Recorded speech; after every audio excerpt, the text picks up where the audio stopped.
This episode is brought to you by Relief Band. If you regularly suffer from nausea, listen up. Relief Band is a clinically proven wearable nausea solution with no drugs or unwanted side effects. It treats nausea caused by motion sickness, anxiety, migraines, and more, using technology that sends signals to your brain to stop nausea quickly and effectively. Get relief today. Shop now at reliefband.com. And to get 20% off your purchase, use the code RELIEF20 at checkout.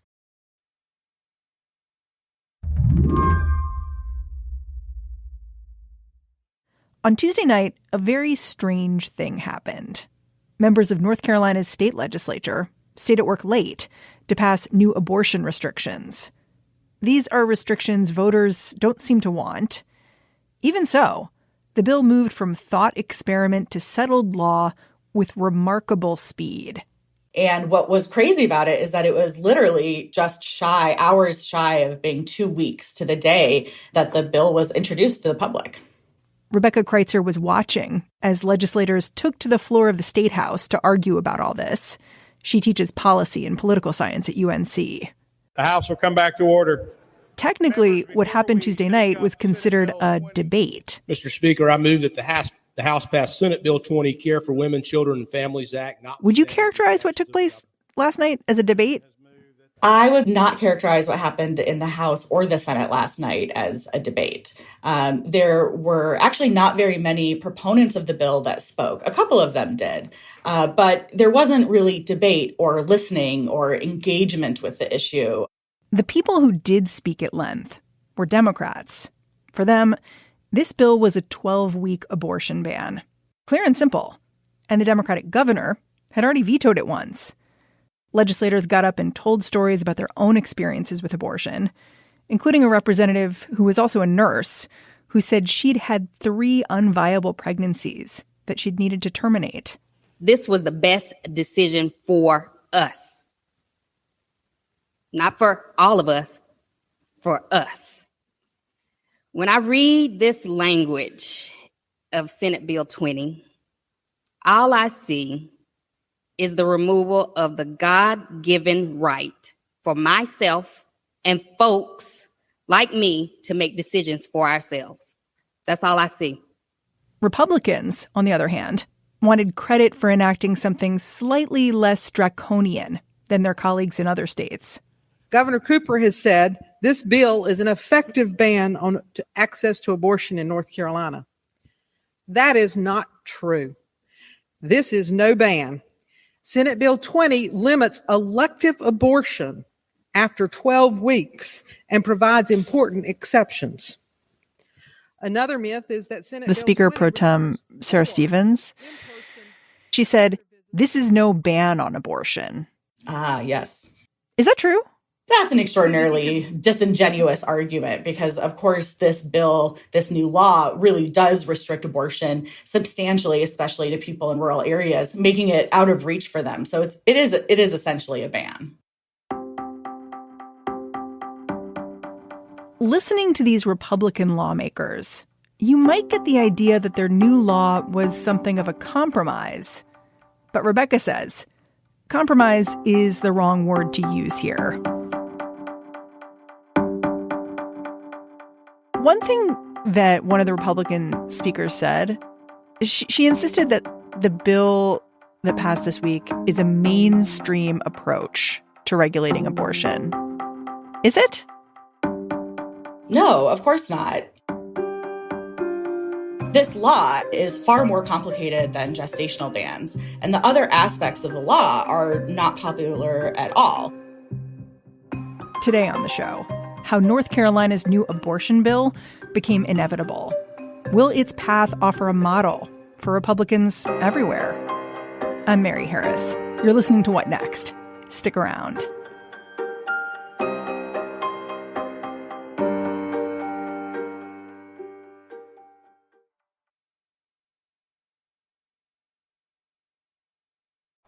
This podcast is brought to you by Progressive Insurance.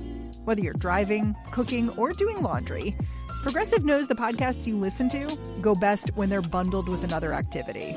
Much like how their Progressive home and auto policies go best when they're bundled. having these two policies together makes taking care of your insurance easier.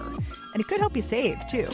Customers who save by switching their home and car insurance to Progressive save nearly $800 on average. That's a whole lot of savings and protection for your favorite podcast listening activities, like going on a road trip, cooking dinner, or even hitting the home gym. Yep, your home and your car are even easier to protect when you bundle your insurance together. Find your perfect combo. Get a home and car insurance quote at Progressive.com today. Progressive Casualty Insurance Company and Affiliates. National average 12-month savings of $793 by new customers surveyed who saved with Progressive between June 2021 and May 2022. Potential savings will vary. Smoothie King asks, what's that sound? That's the sound of hearts popping out of your eyes when you see Smoothie King's all-new smoothie bowls. These Power Pack beauties are just waiting to be spooned. Our smoothie bowls start with acai or pitaya and are handcrafted with fresh toppings like sliced bananas, sweet berries, ripe mangoes, crunchy Purely Elizabeth granola, and a savory peanut butter drizzle. That's the sound of a smoothie bowl being made fresh, just for you. The new Smoothie Bowls menu, only at Smoothie King. I wonder if it makes sense to start by explaining the importance of North Carolina as an abortion provider after Roe v. Wade was overturned. Like, can you explain what happened in the weeks and months after the Dobbs decision came down in your state? Absolutely. When the Dobbs decision came down, there was a lot of attention on North Carolina because many of our surrounding states in the Southeast are states that either had trigger bans in place, laws that would go into place when Roe was overturned, or were states that were likely to heavily restrict abortion as soon as that became something that was possible.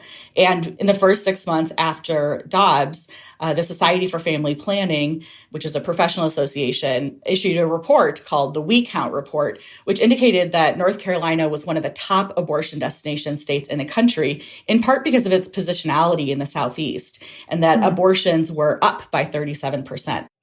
You know, I first started paying attention to what was happening in North Carolina when it came to abortion back in February, because I saw some reporting that despite the fact that North Carolina has a Democratic governor, like local legislators were already saying they were going to try to restrict abortion. And it kind of surprised me because in the midterm election, we'd seen abortion be such a salient issue and really push change in states. People really did not want restrictions on abortion, it seemed. So it was surprising to me that it seemed like politicians in North Carolina were going in another direction.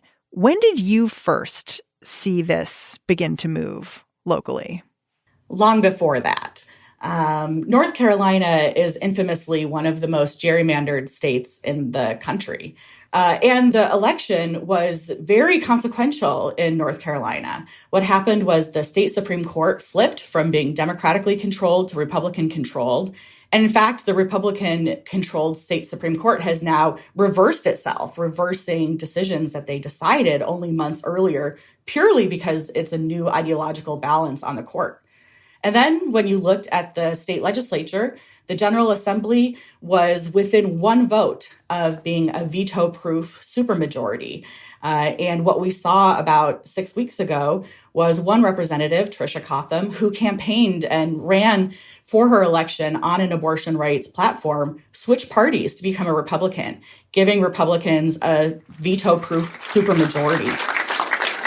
I have decided to change my party affiliation, joining the Republican Party, and have been welcomed with open arms by my colleagues. And I'm glad to call you all my colleagues.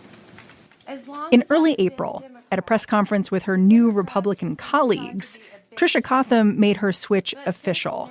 She explained her choice by casting herself as the victim of Democratic Party bosses. If you don't do exactly what the Democrats want you to do, they will try to bully you. They will try to cast you aside. Cotham's decision here is still largely a mystery.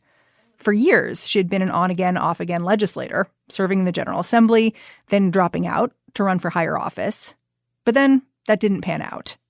She got back into the General Assembly in this last election, and reports indicate that she has felt slighted, that she wasn't treated by Democrats as a more senior member, though actually reports from North Carolina indicate that some of her narrative is not actually accurate. But she switched parties and basically blamed the Democrats for bullying her and said that because of how the Democrats have treated her personally, that she's switching parties. That's so petty because she's been an outspoken supporter of abortion rights and, in fact, had campaigned on abortion as an issue, right? Had campaigned on abortion as an issue, as well as campaigning on expanding and protecting LGBTQ rights. She very recently has voted to codify Roe. In fact, in 2015, when North Carolina was considering passing the 72-hour waiting period, she gave a passionate speech in the General Assembly talking about her own experience with abortion, which she had because of a medical complication. My doctor told me that this pregnancy would likely not be viable, and that if I did not take swift medical action, my life and any hope of future babies would be in severe danger. This decision was up to me, my husband, my doctor, and my God. It was not up to any of you in this chamber. And she talked about how there's many reasons why people get abortions and legislators don't know, and it's not the purview of legislators to be regulating this. As recently as just this summer, she applied to get the Planned Parenthood endorsement for her election. So it was truly a stunning move for her to switch political parties because she represents a district that very clearly leans Democratic. It's not even a close district. And so she really has betrayed her constituents. Yeah. So what happened after she flipped? Within a few weeks, it was clear that everything had changed. As soon as Tricia Cotham joined the GOP, Republicans in the North Carolina House and Senate got to work, eventually presenting their abortion bill as a modest change, keeping abortion legal during the first trimester. Legislators also touted all the benefits in this bill that might help women care for their kids. But Rebecca Kreitzer says the truth of it is that this law is less of a compromise and more of a Trojan horse, an abortion ban that's smuggled inside a bill that initially seemed much more innocuous. The bill, SB 20, is called the Care for Women, Children, and Families Act. And Republicans who have been loudly crying out, don't call it an abortion ban, it's not banning abortion, have been talking about how it's doing all of these other great things. And so, yeah, it's a 46-page bill. It started as an 11-page bill regarding safe haven laws, safe surrender of unwanted infants. So you can leave your baby at a fire station. You can leave your baby at a fire station or a hospital. And this type of law exists in all 50 states. So when this bill was introduced, it was not controversial. It went through the first and the second and the third reading. It got referred to committee. And then 2 weeks ago, it got sent out of committee via a committee report. It meant that the usual terms of debate didn't apply. Instead of letting each member speak for 30 minutes on the issue, they each only got 10 minutes. And it was highly regulated questioning. And all of that was possible. And the rapid speed of it to get through in 2 weeks was only possible because the bill started as this 11-page bill on safe surrender of infants and got changed via a committee report. So it had already jumped through all these hoops that would have slowed it down. It already went through all the regular process. Exactly. Interestingly, and I think this is important for people to know, most Republicans did not see the bill. In fact, the sponsors of the bill didn't see the bill until, just before it became public. For it to go through quickly, people kind of have to be a little unaware of how complicated it is. Yeah. So can we just go through how this bill restricts abortion? Because as you and other people have said, it's not 100% right to call it a 12-week abortion ban. There are exceptions, but then also more restrictions on abortion generally. So if you had to do this in bullet points, Mm-hmm. What would you compress it down to? And I realize we're talking about a 46-page bill. Right. Okay. So this law would allow in-clinic abortion procedures through 12 weeks. But after 12 weeks, abortions would have to take place in a hospital. It would also ban medication abortions at 10 weeks. The FDA and really the scientific evidence indicates that a medication abortion is safe for longer than that, up to like 12 weeks, and that it's not medically necessary to have any in-person appointments. But this law would require that both before abortion procedures and medication abortion, that there be an informed consent process that takes place 72 hours in advance, not including holidays and weekends. For medication abortion, you would also have to go back in person to obtain the medication. But there aren't just hurdles for patients looking to obtain abortions. There are also hurdles for doctors looking to provide those abortions. Physicians are required to maintain meticulous records and report that information to the state. Oh my gosh. It's so important to point out that the reporting requirements are very invasive.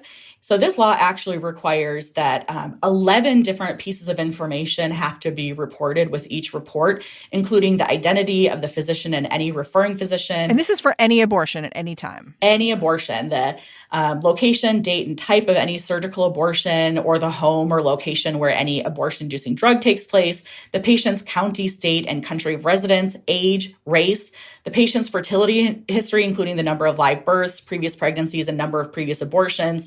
So I'm hearing a lot of hurdles to accessing an abortion. But what happens if I'm 13 weeks pregnant in North Carolina or 20 weeks pregnant? I find out about some kind of gestational problem. I can't handle it. I need an abortion, whatever the reason is. What happens? If it's because of a fetal anomaly, it has to be an anomaly that is, quote, both life-limiting and, quote, universally diagnosable. If you are getting an abortion because of a fetal anomaly, there would be even more requirements for documentation of what that anomaly is and that it is sufficiently life-limiting. So if there's going to be an abortion for a medical emergency, the provider has to document how sick the person is, what their what their maternal health risk is, and something like a future maternal health risk would not apply. Yeah, I was really curious about this language about life limiting and how that's a barrier to getting an abortion, because life limiting for whom? Like it's more dangerous to give birth than it is to have an abortion. And there are people who would be endangered by continuing a pregnancy. So I think it's worth being really clear that the bill allows for abortion exceptions when there's a life-limiting diagnosis for the fetus, but it does not allow exceptions for abortion when there's a life-limiting diagnosis for the mother. Huh. Supporters of this bill will also talk about how it expands support for families. There is a significant portion of the bill that does stuff like expand parental leave for state workers or expand the amount of money going to childcare for people who need it or expand access to contraception. What do you make of those add-ons here? It's clear what the priority of this bill is. In the 46 pages, about half of it is focused on abortion. In the remaining half, 11 pages are on the safe surrender of infants, which is how the bill started out. This law has one page that establishes a paid leave program, but only for full-time state employees. There's also half a page about expanding access to childcare. It would also do some other things like expand GPS monitoring of sex offenders and other various things. But those things are all each on their own, sometimes just 3 sentences, sometimes half a page or 1 page. And so for Republican proponents of the bill to say that this law is doing all of these good things for maternal child family health is disingenuous, because a lot of the things are just a few sentences, a few paragraphs. It's not a fully fleshed out policy, and it's not a policy that would actually expand benefits to more people. After the break, the anti-democratic lessons other Republicans might learn from this whole affair. Stick around.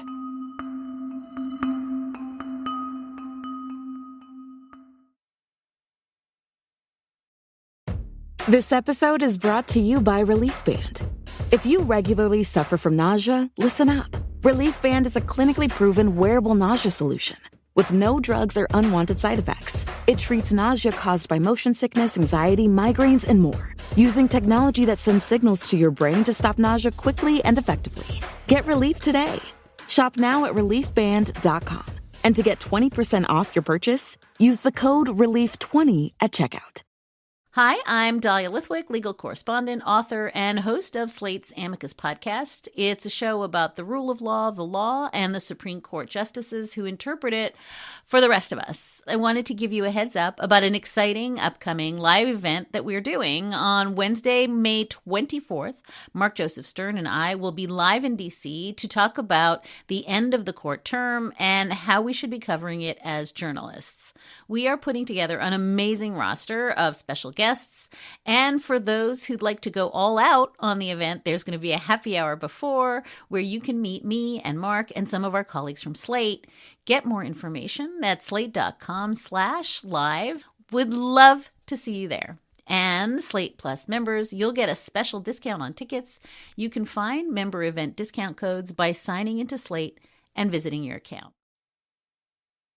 Earlier this month, legislators in North Carolina passed their abortion bill and waited to see what the Democratic governor, Roy Cooper, was going to do about it. The answer? Hold a party. If just one Republican in either the House or the Senate keeps a campaign promise to protect women's reproductive health, we can stop this ban. To much fanfare, the governor held a rally where he publicly vetoed the bill that had been sent to his desk. He also encouraged voters to call their representatives and express their anger, too.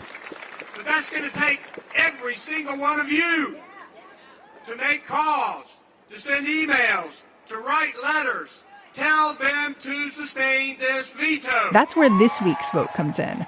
It explicitly rejected the governor's plea and made this bill law anyway. Tell them to ask the Republican leadership to stop it. Did people call their legislators and say, hey, guys, I don't want you to pass this over the veto? Or like, what was that like in the last few days? I'm not privy to private information about how many phone calls people got, but there has been a very, concerted effort of phone calls and also protests in Raleigh, which is the state capital. There hasn't been a whole lot of polling because it's been so fast, but there's been a little bit of polling out that indicates that the more North Carolinians learn about the law, the less they support it. I just wonder, why do legislators in North Carolina think that what happened in Michigan won't happen to them? Like in Michigan, we saw kind of a similar situation. Democratic governor, Republicans in the state legislature, abortion became a big, big issue. And all of a sudden, Democrats are running the state legislature and the governor is, maintaining her office. Like, to me, I would look at that and say, how do I avoid that happening to me? It could happen here. I mean, as longtime political watchers know, North Carolina has long been a purple state, and it has pretty complicated politics in that there are some larger cities and areas around universities that are quite liberal and progressive, and then there's other areas that are quite conservative. So I think the Republicans are doing what they can right now, both to make the changes that they want, knowing they might not be able to do it in the future, and they're trying to do things to ensure that they will be able to retain their power. I'm wondering what you're going to be looking for in the next few weeks and months to measure the impact this legislation is going to have. Like in other states, it's taken a little while to see the impact of abortion restrictions, get the stories of women who've been outside of hospitals, unable to get the care they need, even though they're getting quite ill. How are hospitals and providers in North Carolina preparing? Well, I think it's clear that as we watch what's happening in other states, that there are many clear examples where people are getting worse, poor quality healthcare. And it's not just people who are seeking abortions. We're talking about people who are just having complicated pregnancies, which is very common to have complicated pregnancies. So these are the things that will happen in North Carolina. The other thing that it's going to affect is it's just going to affect the availability of abortion. Now abortion in North Carolina will only be available for 12 weeks instead of 20. And so that 37% increase in abortions that North Carolina has, been experiencing for the last year now, it's going to be even harder to get those few appointment slots in quickly enough.